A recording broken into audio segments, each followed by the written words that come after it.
A simple cup of coffee changed her life forever because kindness was the only thing richer than a billionaire's fortune.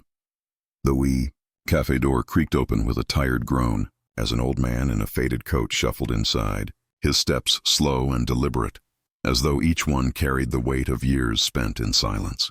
His hat was worn, his shoes scuffed, and his eyes carried a loneliness that only life's long road could carve into someone's face. At first glance, he looked like just another forgotten soul, someone life had passed by, invisible to the busy world around him. The waitress, Anna, barely 22, noticed him immediately. She had been working double shifts, struggling to pay her mother's hospital bills, and still, her smile never wavered when she saw someone in need. Something about the old man tugged at her heart. He slid into the corner booth, his frail hands trembling as he opened the menu, though it was clear he wasn't really reading it. He sat there for several minutes, staring out the window at the cold drizzle, his lips pressed into a thin line. When Anna approached, he lifted his eyes and whispered, almost apologetically, "Just a cup of coffee, please, if that's all right." His voice was low, almost cracked with years of silence, and his eyes flickered with shame as though even asking for that small kindness was too much. Anna nodded softly. "Of course, sir. One warm cup coming right up." When she returned with the coffee, she noticed the man quietly counting coins on the table. He frowned, his fingers shaky, lips moving as he tried to calculate whether he had enough to pay. Anna's chest tightened at the sight. She knew the type, people who barely scraped by but still tried to keep their pride intact. Without a second thought, she placed the coffee in front of him and whispered, "Don't worry about it. This one's on me." The man looked up sharply, his tired eyes wide with surprise. No, I can't accept that. You work hard. You can't just—" She smiled and cut him off gently. "It's just coffee, sir. Please, let me do this." For a moment, the old man's face softened, and something deep flickered in his expression, something like gratitude mixed with disbelief. He lowered his gaze, stirred his coffee slowly, and whispered, "Thank you. People don't usually—" But he didn't finish the sentence. He simply sipped, savoring it as though it was more than just a drink. It was dignity returned. Hours passed, the cafe grew quieter, and Anna checked on him every now and then.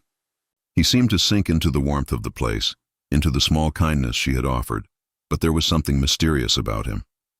He left eventually, placing a single crumpled dollar bill on the table, even though she had told him the coffee was free. Anna picked it up, smiled softly, and tucked it into her apron, thinking nothing more of it. Days turned into weeks, and she barely thought of the old man again. Her own troubles were heavy enough.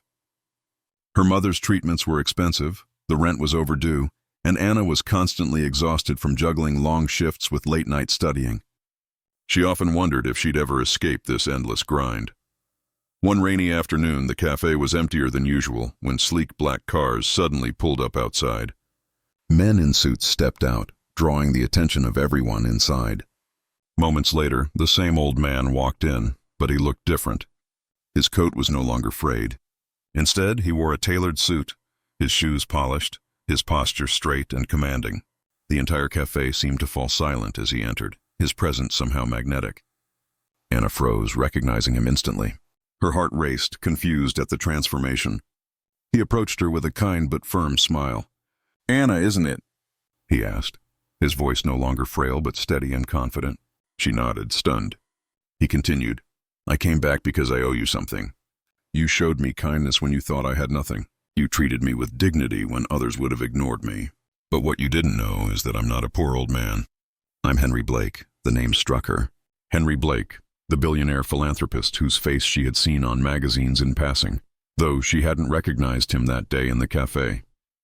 The air seemed to thin around her as she whispered, You're him?" Henry nodded slowly. "That day I was testing something. I wanted to see if the world still had simple kindness left in it. I've spent decades surrounded by wealth, power, and people who only care about what I can give them. I needed to know if anyone could care about a stranger with nothing to offer.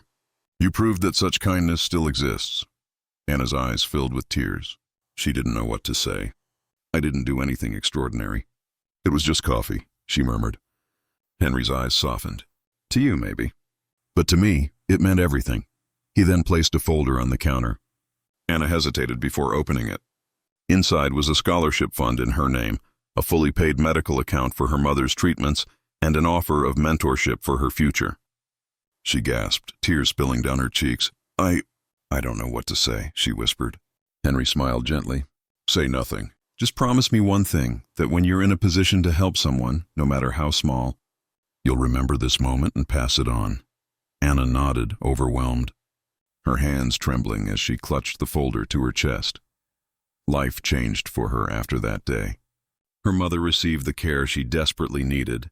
Anna finished her education, and the weight she had carried for so long slowly lifted. But she never forgot that rainy afternoon when a billionaire disguised as a tired old man had walked into her cafe, and she had simply offered him coffee.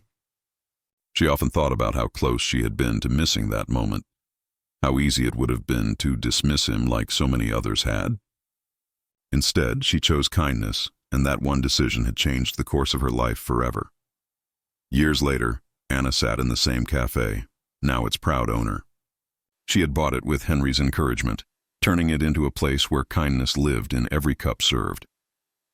On the wall near the entrance, she had hung a framed quote, "A small kindness can change a life forever," and beneath it, a photo of Henry, smiling with a cup of coffee in his hand. Customers often asked about it, and Anna would tell them the story, her voice steady but emotional every time. She told them how a single cup of coffee had changed her fate, how an old man she once thought was poor turned out to be one of the richest men in the world, not just in money, but in wisdom. The message was clear: kindness never goes unnoticed, even when it seems small. In a world where people rush past each other, where most are too busy to stop, it is the smallest acts of compassion that echo the loudest. Anna's life was living proof that no act of kindness is ever wasted, and that sometimes the simplest gestures carry the greatest power. And so the cafe became more than a place to eat or drink. It became a reminder that behind every face, whether wrinkled and weary or polished and proud, lies a story worth honoring, and that kindness is the bridge that connects us all.